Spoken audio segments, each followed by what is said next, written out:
Okay, ma. So next topic is different type of errors. The first one is mean value. So this mean value is also called as true value. So how to find this mean value or true value? So suppose we want to take the length of an object with the help of a meter scale. So let A1 be the first measurement of length with the meter scale, A2 be the second measurement, A3 be the third measurement, and so on. So let A1, A2, A3, so on, An be the measurements of length of an object with the help of a meter scale. Then mean value of all these values can be taken as A mean is equal to A1 plus A2 plus and so on plus An by n. Okay. So this can also be written in sigma notation as 1 by n. So this 1 by n is taken out. So A1 plus A2 plus and so on plus An can be taken as sigma I is equal to 1 to n Ai. So A suffix I. So A suffix I means in the place of I you will be taking first 1, then you have to take this value as A1 by n. Next in the place of I you have to take 2, then you have to take the value A2 by n. So like that you will get A1 by n plus A2 by n plus A3 by n plus and so on. So finally you will get the equation as A1 plus A2 plus and so on by n. Okay, so this is the sigma notation where we are taking the summation of these values. Okay, so therefore mean value can be measured as A mean is equal to sum of the measured values by number of times amount. Okay, so this gives you mean value, right? Next, absolute error. So absolute error is defined as the magnitude of, this is modulus amount, magnitude is nothing but modulus. So modulus of difference between true value minus measured value. Okay, so the difference between true value and measured value, magnitude is defined as absolute error. Okay, so absolute error is defined as the magnitude of difference between true value and measured value. Okay, now so that is taken as true value is also called as mean value, where we are taking that as A mean. Measured value is taken as An. So that is for nth value. So then absolute error for nth value is taken as delta An is equal to modulus of A mean minus An. So if you want to measure absolute error for the first measurement, then you can take delta A1. Okay, so delta A1 is equal to modulus of A mean minus A1. Okay, so true value minus measured value, magnitude gives your first absolute error in the first measurement of A1. Similarly, you can take delta A2 is equal to magnitude of A mean minus A2. So that gives absolute error of second value. So like that we can find the absolute error in nth value as delta An is equal to modulus of A mean minus An. Okay, so to find absolute errors, first you have to find A mean. Then you have to go for absolute errors of each values amount. Third one is mean absolute error. So that is defined as the mean of all absolute errors measured for all measurements. Okay, so modulus of delta A1 plus modulus of delta A2 plus and so on by n. So we are taking n values, so we have to take the mean of all absolute errors, is called as mean absolute error. So that is indicated with delta A mean, which is equal to modulus of delta A1 plus modulus of delta A2 plus and so on by n. So that in sigma notation we can write as delta A mean is equal to 1 by n, sigma is equal to 1 to n, modulus of delta Ai. So in the place of I you are substituting 1, 2, 3 so on n. So you will get the summation like this. Okay, and fourth one is relative error. So relative error is nothing but it is defined as the ratio of mean absolute error to mean error. Okay, the ratio of mean absolute error to mean value is defined as relative error. So in the question, if you want to find relative error, first you have to find mean error, then you have to find absolute errors of all values, then you have to find mean absolute error and take the ratio of mean absolute error to mean value. Then you will get relative error. So this is purely a number as it is the ratio of same physical quantities. So no unit to represent this relative error. And last one is percentage error. So percentage error means after finding this relative error, you just multiply with 100.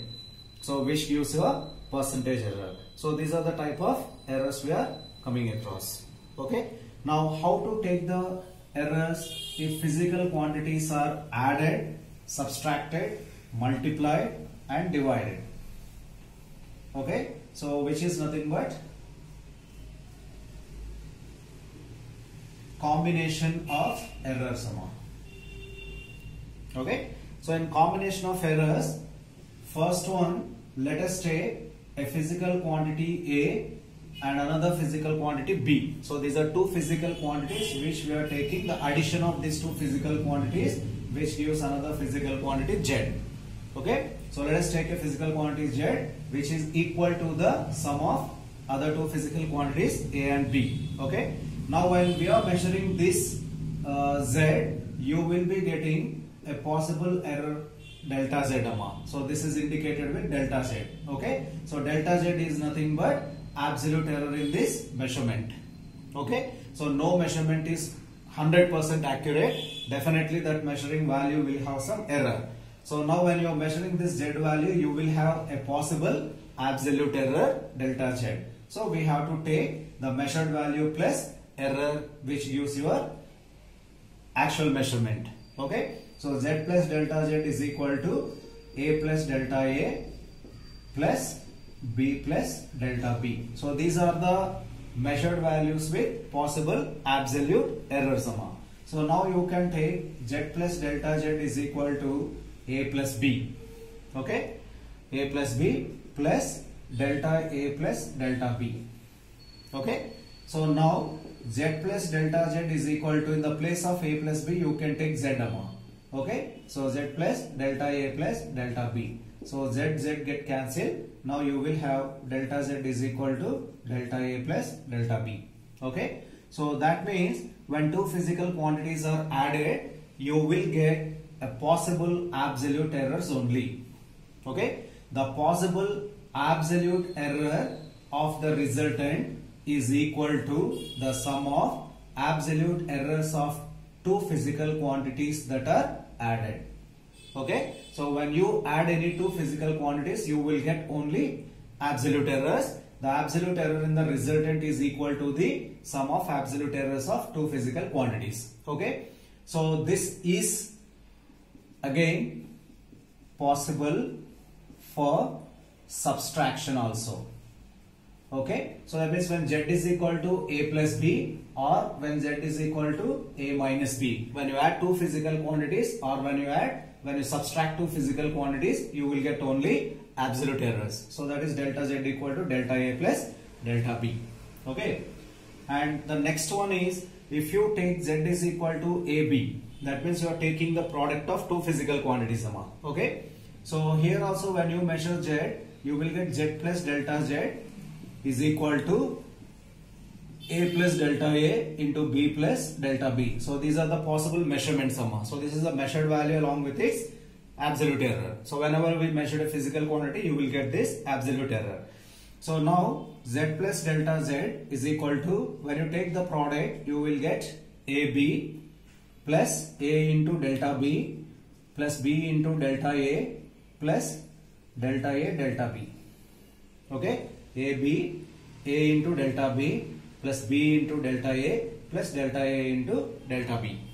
Okay, so now you will be taking delta Z plus delta Z and dividing with Z. Okay, so that is equal to AB plus A delta B plus B delta A plus delta A delta B. So now you divide that with AB. Why? Because Z is equal to AB. Okay, so this equation is divided with AB and this equation is divided with Z.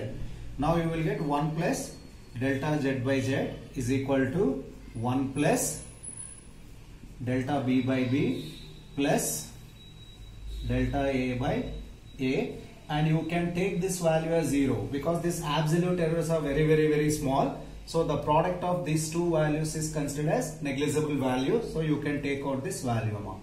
So now you will get 1 gets cancelled. So delta Z by Z is equal to delta A by A plus delta B by B. So that means this delta Z by Z is nothing but relative error. So whenever you are taking Z is equal to AB or A by B, so when you go for multiplication or division of two physical quantities, there is a possibility of getting relative error amount. So the relative error in the resultant z, that is delta z by z, is equal to sum of relative errors of the two physical quantities that are multiplied or divided. So whenever you go for addition or subtraction, you have to take delta z equal to delta a plus delta b. Whenever you go for multiplication or division, then you have to go for delta z by z equal to delta a by a plus delta b by b. So this is the combination of errors. Thank you.